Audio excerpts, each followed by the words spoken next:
हमारी देश की हर नागरिकों को गणेश चतुर्थी की बधाई भी देना चाहते हैं और सत्ता पक्ष और विपक्ष हम सब मिलकर देश को आगे ले जाएंगे, देश की ताकत को और मजबूत करेंगे और बढ़ाएंगे, क्योंकि हम ये मान के चलते हैं मंजिल की पार कर नया मंजिल की तलाश कर, तुझे अगर दरिया मिल जाए तो समुंदर की तलाश कर। ये हिंदुस्तान एक दिन में नहीं बने, हजारों लाखों शहादातों की चलते खून पसीना बहाने की चलते हमारे देश आजाद हुई थी। और इसलिए सारे सदन की तरफ से उन सारे हमारे देश की आजादी लाने में जो अपना खून पसीना बहाया, मेहनत की, दिन रात एक करते हुए देश को ब्रिटिश हुकूमत से निकल के आजादी की रास्ते ले गए थे, उन सबको भी नमन करता हूं। ये नए सदन से ये आप लोगों का ही विरासत, जो विरासत के चलते पुराना संसद भी हमें देखने को मिला और वही विरासत को आगे ले चलते नया संसद में हम सब मिलकर काम करेंगे, प्रयास करेंगे। यही मंशा के साथ ये नया सदन में पैर रखे हैं। मैं ये पहली बार इसके अंदर आते हैं, किसी ने पूछा था कि एक बार चलो नया सदन को देख लिया करो। मैंने कहा नहीं, अगर जाना है तो सीधा सदन के अंदर ही जाएंगे और उसके बाद धीरे धीरे सदन के हर कोने से परिचित होंगे। से नया सदन की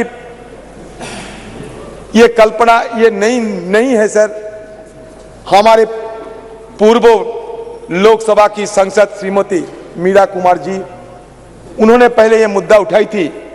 उन्होंने ये भी कही थी कि हमारे जो भवन वो चुप से हुए रोते हैं, साइलेंटली वीपिंग। हमारे और एक महिला लोकसभा की अध्यक्ष रही, सुमित्रा महाजन, भी ये गुहार लगाते थे कि हमें नया एक संसद, एक नया भवन की जरूरत है, क्योंकि बहुत सारे खामियां धीरे धीरे निकल आते हैं। अच्छा हुआ देर सवेर नया संसद हमें मिले हैं और इस सरकार जो आज सत्ते पे है, इन्हीं सरकार की इस पहल की चलते नया सदन बने हुए हैं। तो इसमें हम ये सबका है, ये कोई पार्टी के नहीं, कोई व्यक्ति के नहीं, सबका है। हमारे पूर्व प्रधानमंत्री जवाहरलाल नेहरू कहते थे कि देश में काल्टिज्म नहीं होना चाहिए, कोई व्यक्ति पूजा नहीं होना चाहिए, देश सबका है। ये सिर्फ एमपी का नहीं है, ये देश, ये पार्लियामेंट सिर्फ एमपी का नहीं, हिंदुस्तान की हर नागरिकों की इसमें हिस्सा है। तो ये हमारे देश की संपदा माना जाता है। अटल जी भी कहते थे, होने ये ना होने की ये क्रम इसी तरह चलता रहेगा, हम रहेंगे, ये भ्रम भी सदा पलते रहेंगे। तो स्वाभाविक रूप से कोई यहां हो या ना हो, हमारा ये ट्रेडिशन, ये विरासत, ये चलते रहेंगे। जितने दिन ये देश हिंदुस्तान है, उतने दिन ये हमारे ये विरासत आज हम कल दूसरों ने ये लेते आगे निकलेंगे। सर, मैं सर्वप्रथम हमारे प्रधानमंत्री जी और आप सबके सामने मैं एक बात कहना चाहते हैं, जो भी करें आप लोग ये मान के चलिए कि हमारे लिए संविधान सर्वोपरि है। ये संविधान मान लीजिए हमारे लिए गीता, कुरान और बाइबल से कमी नहीं है। ये संविधान इसमें लिखा हुआ है सत्यमेव जयते, ट्रूथ ऑलवेज प्रिवेल्स। हम भी चाहते हैं कि सत्य की मार्ग पर हम आगे निकले और हमारे देश को सारे दुनिया में हम रोशन करें। सर, ये संविधान में ये लिखा गया पहली पन्नों में, जिसको हम कहते हैं कि preamble.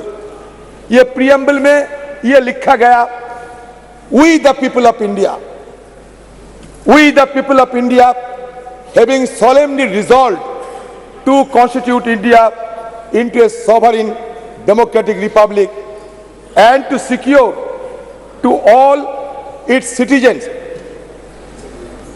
Sir, the people of India having solemnly resolved to constitute India into a sovereign, secular, socialist, democratic republic and to secure to all its citizens justice. Justice for what? Social justice, economic and political justice. Liberty. Liberty for what? Liberty of thought, expression, belief, faith and worship. Sir, हो गया sir? प्रधानमंत्री तो काफी बोले sir, कुछ बोलने दो। आप इजाजत दो यहाँ से बैठ के। सर, संविधान पढ़ रहा हूं ना सर। आप पढ़े संविधान? Sir, equality for what? Equality of status and of opportunity and to promote among them all fraternity. Fraternity for what? Assuring the dignity of the individual and the unity of the nation. In our Constituent Assembly, this 26th day of November 1949, do hereby adopt, enact and give to ourselves this Constitution. Sir, मैंने इसलिए पढ़ा, इसमें लिखा है we the people of India. ये नहीं लिखा गया कि ये हिंदू, ये मुसलमान, ये क्रिश्चियन, ये जैन, अलग अलग किसी ने ये प्रस्ताव पारित करते हैं। समग्र मिलके we the people of India मतलब सारे देश की, सारे भारत की, सारे इंडिया की, सारे हिंदुस्तान की, सब मिलके ये शपथ लिए गए थे।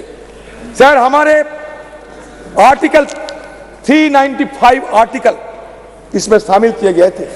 उसमें जब पहला आर्टिकल, उसमें यही लिखा जाता है कि India that is Bharat shall be A union of state. मतलब भारत और इंडिया के बीच कोई अंतर नहीं है। जो भारत होते हैं वो इंडिया है, जो इंडिया होते हैं वो भारत है। हम जबरदस्ती किसी बहाने इसके अंदर दरार पैदा करने की कोई कोशिश ना करे तो बेहतर होगी, क्योंकि कुछ जगह में ये आशंका फैला जाते हैं कि हमारे देश में हिंदुत्व की तो बात हम सुनते ही है, लेकिन इसके साथ साथ हिंदुत्व बात भी आ जाएंगे क्या, ये आम लोगों में ये चर्चा है। मैं सबको संज्ञान में ये लाना चाहते हैं, क्योंकि ये मुद्दा हमारे देश के लिए ठीक नहीं होगा, क्योंकि हमें हमारी संविधान में ये ऑफिशियल जो लैंग्वेज है, ये 22 ऑफिशियल लैंग्वेज सब हमारे देश की लैंग्वेज है। तो कोई दरार पैदा करने की कोई कोशिश ना होने से बेहतर होगी, ये मैं जरूर आपसे मांग करता हूं। सर, सर्वप्रथम और एक बात कहना चाहते हैं। सर, प्रधानमंत्री जी G20 और शुरुआत तो किए थे राष्ट्रपति जी की भाषण के साथ साथ पार्लियामेंट में नो कॉन्फिडेंस, उसके बाद G20 को तो हम देखे, हर दिन देखते ही हैं। आज सदन में भी देखे, दोनों लोकसभा में भी देखे, सेंट्रल हॉल में भी देखे, यहाँ भी देखते हैं। प्रधानमंत्री जी की हर भाषण सुनते सुनते मान लीजिए कि हमारा जहन में सिमट गए हैं। मैं इसलिए यह कहना चाहते हैं अभी कि सर देखिए, ये सदन की गरिमा की बात किया जाते हैं, लेकिन कम से कम सरकार कम से कम ये कभी सोचे हैं कि हमारे ये सदन में स्पीकर है लेकिन डेप्यूटी स्पीकर नहीं है? क्यों? ये पहली बार आजादी के बाद, संविधान रचना होने के बाद पहली बार हमारा ये सदन में स्पीकर साहब है लेकिन डेप्यूटी स्पीकर नहीं है। क्यों? ये हम सबको सर अगर बोलने देंगे तो मैं बोलूंगा सर। अब समय सर ये तो सर यही तो हमारा मांग उधर भी थे इधर भी है, इसीलिए कभी कभी हम थोड़ा जोर आवाज करते हैं, हमारा आवाज रुकने के लिए पूरा अपने बढ़ा दिए सारे बहुत ऊंचा कर दिया, हमें कोई अगर बात वहां तक पहुंच ना पाए।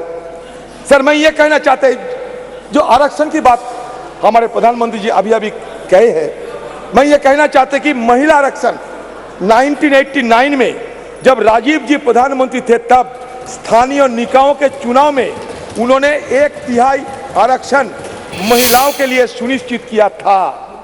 तत्पश्चात कांग्रेस की सरकारों ने लगातार प्रयास किया कि महिला आरक्षण का बिल पास हो, कानून बने, लोकसभा एवं विधानसभाओं के लिए भी 1/3 आरक्षण के लिए राजीव जी की सरकार, देखो प्रधानमंत्री जी कह रहे थे कि व्यवहार से पता चलेगा कौन कैसा व्यवहार करता है। प्रधानमंत्री खुद आप देख लो, प्रधानमंत्री का अपमान कर रहे हैं आप लोग। प्रधानमंत्री खुद आप लोगों को सिखाता कि व्यवहार की उल्टा व्यवहार करते हैं।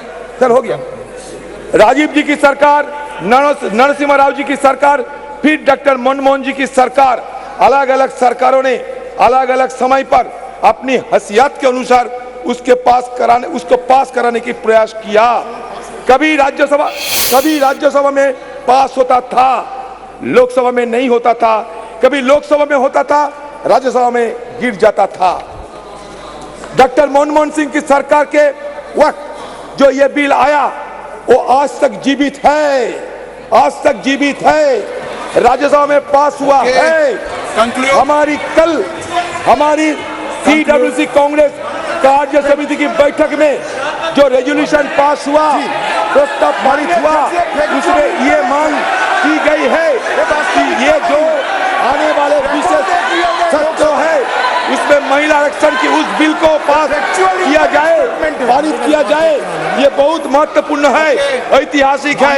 आपको ज्ञान है कि पूर्व कांग्रेस अध्यक्षा श्रीमती सोनिया गांधी ने पत्र भी लिखा था हमारे प्रधानमंत्री जी को, पत्र लिखा था। हम फिर से उस मांग को इस प्रस्ताव के जरिए दोहराते हैं। अच्छा हुआ सर बात तो बहुत कुछ है। प्रधानमंत्री जी सिंगल दिखा रहे थे, आप बोलना बाद में, अभी बाद में बोले सर। बोल में महिला आरक्षण, प्रधानमंत्री सिंगल दिखा रहे थे महिला आरक्षण बिल के समय। आज तो स्वागत कर दे आपके, ये सिंगल सदन में स्वागत कर दे आज तो। सर सिंगल दिखा रहे थे सर, ये सिंगल की इतिहास थोड़ा बता देता है last. No sir when India sir ये सुनिए, ये इतिहास सुनिए। when India attained independence from the British, the then Viceroy Lord Mountbatten posed a question to be Prime Minister Jawaharlal Nehru. What is the ceremony that should be followed to symbolize the transfer of power from British to India hand? Sir गृह मंत्री जी clarification देना चाहते हैं sir कृपया अलो कर दिया जाए please. Sir माननीय गृह मंत्री जी, मैं माननीय अधीर रंजन जी ने 2 चीजें फैक्चुअली इनकरेक्ट कही है, या तो वो विड्रॉ करे या तो आपने सदन के टेबल पर उसको रखवाना चाहिए। एक, महिला आरक्षण बिल लोकसभा में पास हुआ था, कभी पास नहीं हुआ। और 2, कि ये बिल पुराना लोकसभा में लंबित है। ये बिल 2014 में ही लोकसभा के विघटन के साथ ही ये बिल निरस्त कर दिया गया है। माननीय अध्यक्ष, ये दोनों स्टेटमेंट फैक्चुअल इनकरेक्ट स्टेटमेंट है। इनकी स्पष्टता मैं आपसे अपेक्षा करता हूं कि इसकी स्पष्टता उनसे मांगी जाए, या तो रिकॉर्ड से दूर किया जाए या तो वो उसके समर्थन में कोई डॉक्यूमेंट टेबल पर रखें। अर्जुन मेघवाल जी, आप जब एक मिनट आप सीट बैठे, आप कंक्लूड कर दो प्लीज, बैठे कंक्लूड करो आप प्लीज। पहला दिन है, इतना बात बोलते हैं पहले दिन में, आप प्लीज अपनी सीट बैठे कंक्लूड करें आप। अधीर रंजन जी धन्यवाद देते हैं। Sir, Lord Mountbatten posed a question to the to-be Prime Minister Jawaharlal Nehru. What is the ceremony that should be followed to symbolize the transfer of power from British to Indian hands? Nehru then consulted Raja Gopalachari, commonly known as Rajaji, who went on to become the first Viceroy of India. Rajaji identified the Chola model, where the transfer of power from one king to another was sanctified and blessed by a high ruler. The symbol used was the handover of Sengal or scepter from one king to his successor. A golden scepter was crafted by Bhumidhi Bangaru Chetty, a famous jeweler in the Madras presidency. The makers of the Sengal, Bhimudi Etarajulu and Bhumudi Sudhakar, are living in Chennai. Sir, इतिहास बता रहा हूँ, कुछ नहीं. On August 14, 1947, the deputy high priest of Thirubhadu Thurai Adiman, Nagasaram player Rajaramthi Pillai and Odhuvar, a person who sings devotional songs in Tamil temples, were flown to Delhi capital from the then Madras presidency. The ceremony was conducted as per Tamil tradition, and the Sengal was handed over to Nehru at his house. Okay. इसमें नई बात कुछ नहीं है sir, ये लेकर ऐसा sir बनाया जाता है माहौल कि ये कुछ नहीं आजादी हुए हैं हमारे देश में, कुछ हो रहे हैं सर। मैं बहुत सारे सलाह है सर, मैं सिर्फ एक बात कहना चाहते हैं कि ये सदन, ये ऐसा मत समझिए कि ये ईंट काटर पत्थर की सदन है सर। ये सदन, it is not built with bricks and mortars only. It is the soul of our India, the soul which was long suppressed, find utterance in the wake of attaining independence. Sir, again I am saying that soul should not be suppressed again by any design. That is my view, and I am concluding the speech because sir, I do not find the adequate time to make my point further. गृह मंत्री जी, अध्यक्ष जी, मेरा व्यवस्था का प्रश्न है। माननीय अधीर रंजन जी ने जो कहा वो फैक्चुअली इनकरेक्ट है कि पुराना बिल अभी भी जीवित है। मेरी स्पष्ट जानकारी है कि पुराना बिल लैप्स कर गया है। अधीर रंजन जी ने जो कहा है उसके समर्थन में उनके पास कोई डॉक्यूमेंट है तो टेबल पर रखने चाहिए। एक, या तो उन्होंने स्टेटमेंट विड्रॉ करना चाहिए। दूसरा, उन्होंने कहा कि इस बिल को लोकसभा ने भी कभी पारित किया था राजीव गांधी जी के समय में, कभी नहीं हुआ है। माननीय अध्यक्ष जी, ये दोनों चीजों को माननीय बैठिए ना प्लीज, मैं आगे कहता हूँ प्लीज, मैं आगे माननीय सर प्लीज, आप बैठ जाइए। मुझे पूरा तो प्लीज माननीय अध्यक्ष जी, कल्याण जी प्लीज। माननीय अध्यक्ष जी, लोकसभा में जो बिल पारित होता है, अगर राज्यसभा उसको पारित नहीं करती है और लोकसभा का कार्यकाल समाप्त होता है तो वो बिल अपने आप लैप्स हो जाता है। मैं मानता हूं कि इस चीज को स्पष्टता करनी चाहिए और माननीय अध्यक्ष जी, अगर उनके पास अलग जानकारी है तो सदन के टेबल पर रखनी चाहिए।